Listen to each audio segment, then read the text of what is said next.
好，我是 Lisa。我们上个礼拜呢已经看了 UC 的申请时间，还没有看的同学们呢可以先去看一下哦。那这个礼拜呢，我就要来教大家填写 UC 的申请表。娃娃 TV。首先呢，你需要先上这个 UC Application 的网站。要找到这个网站有2种方法。第一种是从我上个礼拜说的这个 UC Admission 的网站进入，一样按 How to Apply， 然后按 Apply Online， 这里有一个 Apply Now， 按进去就是 UC Application 的网站了。那另一种方法呢，就是直接上 Google 打 UC Application 就可以找到了。那到这个网页之后呢，我们需要先申请一个账号。申请好之后呢，就会到这一页。我先介绍一下，因为这个表格很长，所以如果你途中累了不想填了，可以按这个 Sign Out 登出。等你想填之后再回来继续填。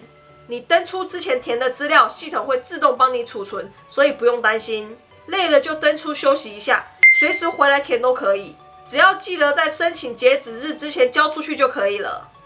那这个 Inside the Section 呢，顾名思义呢，就是这一个大的 section 呢，里面有这些小的 section 啦。这个应该不需要我再多做解释吧。那这个 question 呢，其实蛮重要的，就是它有一些常见问题的答案。就是如果你有什么问题啊，不懂是什么意思的话，一般在这里都能找到答案。好，那我们就开始来看申请表了。那我们这次示范的是明年19年秋天入学的，所以在这里我们选 Fall Quarter Semester 2019。然后这里是看你要以哪种形式申请。我们这次是以转学生，所以我们选 Transfer。然后它会跳出这种黄色小框。一般来说，我们都是选这个 I have taken college course after high school 这个。然后下面这个呢是选 Junior Transfer， 因为我们是要过去插大3的嘛。第一个跟第3个呢，我觉得应该是那种 UC 转 UC 的那种人选的，就是那种去插大2或者是大4的。我们转学生一般都是去插大3，所以选 Junior Transfer。那下面几页呢，基本上就是要你填一些你的基本资料啦，在这里我就不细说了。那到这个 Social Security Number 这边，如果你没有的话呢，可以空着不填。好，那到这个第2项 Campus and Major 这一页。这边呢，就是要你选你要申请的学校。那到这边要注意哦，每申请一间学校的申请费呢是70块，那国际申请呢是80块。所以这边请认真考虑，认真填写。顺便说一下，我当初申请了5间 ，UC Berkeley、UC Davis、UC Irvine、UCLA 跟 UC San Diego。好，那选完学校之后呢，接下来它就要让你选你要的 major 了。那我们就一个一个点开看，找自己要的 major。San Diego 有个麻烦的事情，就是它有6个 college， 你必须要按你想被哪个 college 录取的先后顺序来排位。我个人是觉得蛮复杂的啦，因为每个 college 的风格跟要毕业的要求都不太一样。像我们 UC Berkeley 就分为商学院、化学学院、文理学院等等的，而 San Diego 好像不是这样分的。其实我也没有很了解它是怎样啦。那我以下要说的，如果有不对的地方呢，请 San Diego 的同学们纠正我一下，谢谢。好，那我的理解是这样的 ：San Diego 有6个不同的 college， 然后不管你是什么 major， 你进到其中一个 college 之后，你就必须完成那个 college 规定的课程。照我看那些 college 的介绍，有一些 college 呢是比较偏文科生的，而有一些呢是比较偏理科生的。那照我的理解，如果我是文科生，那我不小心被偏理科的 college 去录取了，那我岂不是会很惨？我会需要拿很多数理化的课，而且你也不一定会被你的第一顺位的 college 录取。所以我当初被录取之后，我才没有选择去读 San Diego， 因为我实在是搞不太明白那6个 college 都是干嘛的。好，那接下来是 scholarship。如果你要申请的话，你可以自己去找比较适合你的，然后最多可以选16个。我当初是没有申请 scholarship 啦，因为有个都市传说说没有申请 scholarship 的会比较容易被录取，因为加州本来就缺钱，所以他会先要那些不要钱的。我不知道是不是真的啊，反正我当初也是懒得看，所以就没有申请了。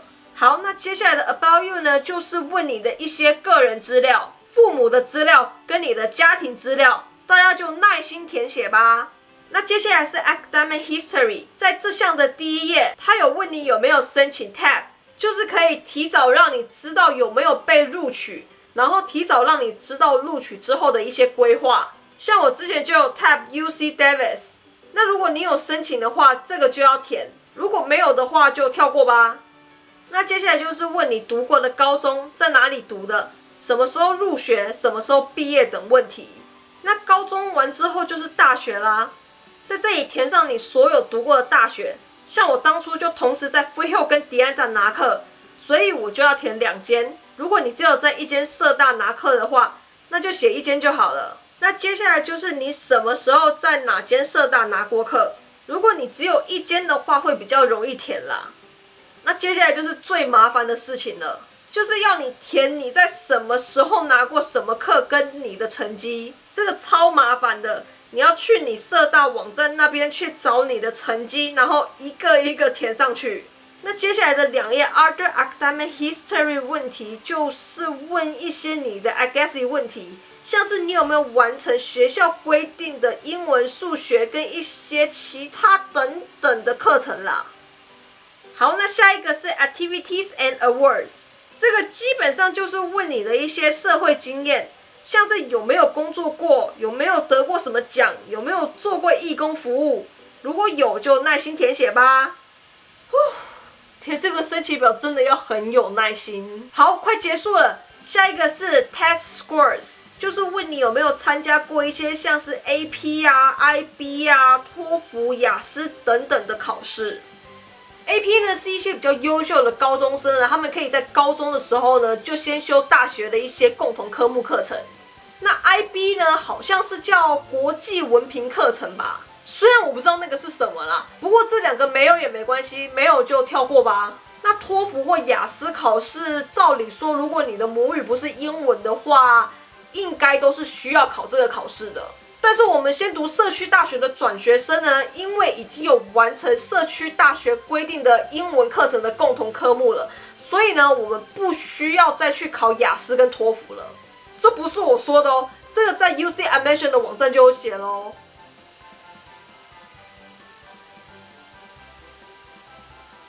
那在后面的那个 International External Exam， 如果你有考的话就写，如果没有的话就跳过，虽然我也不知道那是什么东西。那最后我们来到了 Personal Insight， 也就是 Personal Statement 啦。我那个时候好像是让我写了2篇加起来不超过1000字的 Personal Statement。比较详细的情况呢，可以去看我之前一个 Personal Statement 的影片，我那个里面有说明。那现在呢是要回答4个问题，1个必答跟3个选答，而每个问题呢不能超过350个字。在这边就请大家选择最适合自己最能发挥的问题来写啦，然后不要所答非所问，要认真的写。然后写完之后呢，拿去请 counselor 或者是一些老师帮你看看改改，一定要改到最完美再交上去。好，那全部都搞定之后呢，就可以交了。我这个还没有全部都搞定，所以还不能交啦。虽然我也没有要交，这只是示范而已啦。那之后大概就是一些很官腔的问题，像是你填写的内容是否全是事实等等的问题。然后全部都搞定之后呢，就付钱，然后提交吧。之后的事呢，就请去看我上个礼拜的那个 UC 的申请时间是什么时候，申请之后的后续动作又有什么呢的那个影片啦。今天影片就到这里，如果你喜欢的话呢，不要忘记帮我按赞、按订阅、开铃铛、加分享。另外 Lisa 也有 Facebook 跟 Instagram， 有兴趣的朋友们呢，也可以去帮我 follow 一下哦。那我们就下次见啦，拜拜。